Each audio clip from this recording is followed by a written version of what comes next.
तो गुण म्हणजे तपस्या. जीवनामध्ये तपस्या करणं हे ज्यांनी तपस्या केल्या त्यांच्या गोष्टी ऐकायला सोप्या जातात, आवडतात सुद्धा. पण स्वतःच्या जीवनामध्ये तपस्या करायची असेल तर त्या दिवशी तो खूप जीवावर जात असते. पण अण्णाभाऊंचं संपूर्ण जे जीवन आहे ते निव्वळ तपस्यामध्ये गेलेलं असतं. तपस्या म्हणजे हिमालयात जाऊन एका पायावरती उभं राहणं, त्याला तपस्या म्हणत नाही. तर समाजामध्ये आपण इथून गेल्यानंतर, आपण जन्माला आलो त्या दिवशी समाजाची स्थिती होते.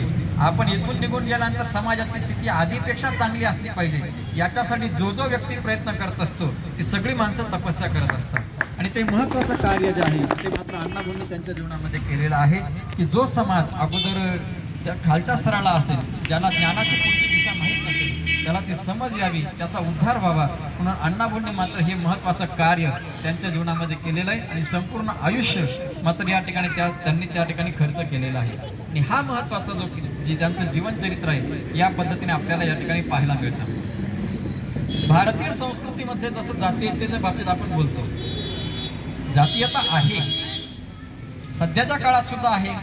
सध्या फक्त एक आहे, सगळ्यांना समान मताधिकार असल्यामुळे ती स्पष्टपणे दिसत येत नाही. पण अंतःकरणातून मात्र जात नाही, ही मोठी खंत आहे. अंतःकरणामध्ये, मनामध्ये आपल्या प्रत्येकाच्या कुठेमध्ये असते जातीयता. जातीयता ही संस्कृतीमध्ये आहे का आपल्यामध्ये आहे, हा विचार करण्यासारखा प्रश्न आहे. जातीयता संस्कृतीमध्ये नाही आहे, जातीयता आपल्या डोक्यात. तुम्ही जर संस्कृतीचा अभ्यास करा बरं. अण्णाभाऊ साठे मातंग समाजाचे होते, बरोबर आहे.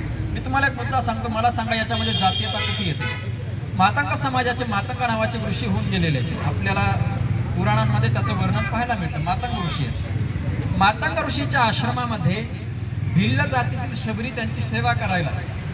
शबरी कोण आहे? भिल्ल आहेत. अण्णाभाऊ साठे म्हणजे मातंग कोण आहेत? तर मातंग ऋषी आहेत. आणि शबरी त्यांच्या आश्रमामध्ये त्या ठिकाणी त्यांची सेवा करते, ती भिल्ल आहे. आणि त्या शबरीच्या तोंडातील पुष्टी बोरो जो खातो ना तो प्रभू श्रीरामचंद्र. त्या प्रभू श्रीरामचंद्राच्या विचारावरती, आदर्शावरती जो संपूर्ण समाज उभा आहे तो आपण सगळेजण आहोत. या पद्धतीने त्या प्रभू श्रीरामचंद्राच्या आदर्शावरती आपलं जीवन आहे. या पद्धतीने एकंदरीत रचना आपल्याला पाहायला मिळतं. तर संस्कृतीमध्ये जातीभेद होता, जातीयता होता, तुम्ही म्हणणार कसं? याचं उत्तर आपण लक्षात घेतलं पाहिजे, हे आपण जाणून घेतलं पाहिजे. जातीयता काही स्वार्थी लोकांनी फक्त स्वतःच्या फायद्यासाठी उभी केली. तर आपण जो स्वार्थी लोकांचा जो विचार आहे ना, त्याच्या विरुद्ध आपण लढलं पाहिजे, त्याच्याशी लढलं पाहिजे, त्यांना प्रतिकार केला पाहिजे.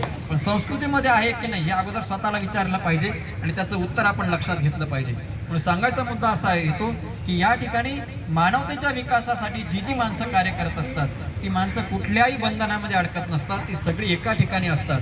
आणि संस्कृती कशाला म्हणतात तर देवाच्या अगोदर जी मनुष्याचा विचार करते तिला संस्कृती म्हणतात. देवाच्या अगोदर जीवाचा विचार ज्या ठिकाणी येतो तिला संस्कृती म्हणतात. या पवित्र कार्यासाठी मात्र अण्णाभाऊंनी आपलं संपूर्ण जीवन खर्च केलेलं आहे. त्यांचा आदर्श आपण डोळ्यासमोर ठेवूया. माणूस किती मोठा असला, महान असला तरी काळाच्या पडद्यावर त्याला जावं लागतं. दिनांक 19 जुलै 1969 रोजी शेवटी मात्र अण्णांना आपला येवलोकाचा प्रवास थांबावा लागला. एक अलौकिक कार्य करून मात्र त्यांनी त्यांचं जीवन पूर्ण केलेलं आहे. त्यांच्या स्मृतीला विनम्र अभिवादन करूया. त्यांनी दाखवून दिलेल्या रस्त्यावर आपण सर्वजण या ठिकाणी चालूया. जसं अण्णांनी सांगितलं की मातंग समाज आजही मात्र शिक्षणामध्ये वगैरे कुठेतरी खूप मागे राहिलेला दिसतो. तर एक वाक्य सांगायचं आहे, डॉक्टर बाबासाहेब आंबेडकर सुद्धा म्हणायचे की तुम्हाला जर 2 आणे मिळत असतील तर एका आण्याची भाकरी घ्या आणि दुसऱ्या आण्याचं पुस्तक घ्या, तर तुम्ही पुढे जाल. तर तुम्हाला समाजामध्ये योग्य काय अयोग्य काय त्याचं मात्र या ठिकाणी कळत असेल. हा महत्त्वाचा संदेश आपणही मात्र या ठिकाणी घेऊया. आणि ह्या संदेश देण्यासाठीच हा कार्यक्रम या ठिकाणी आयोजित केलेला होता. मला 2 मिनिटं बोलण्याची संधी दिली त्याबद्दल आयोजकांचे धन्यवाद.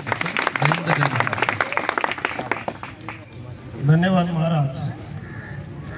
धर्माचे पालन करणे पाखंड खंडन, आम्हा हिचे करणे काम बीज वाढवावे नाही. आपल्या वक्तृत्वामधून आपल्या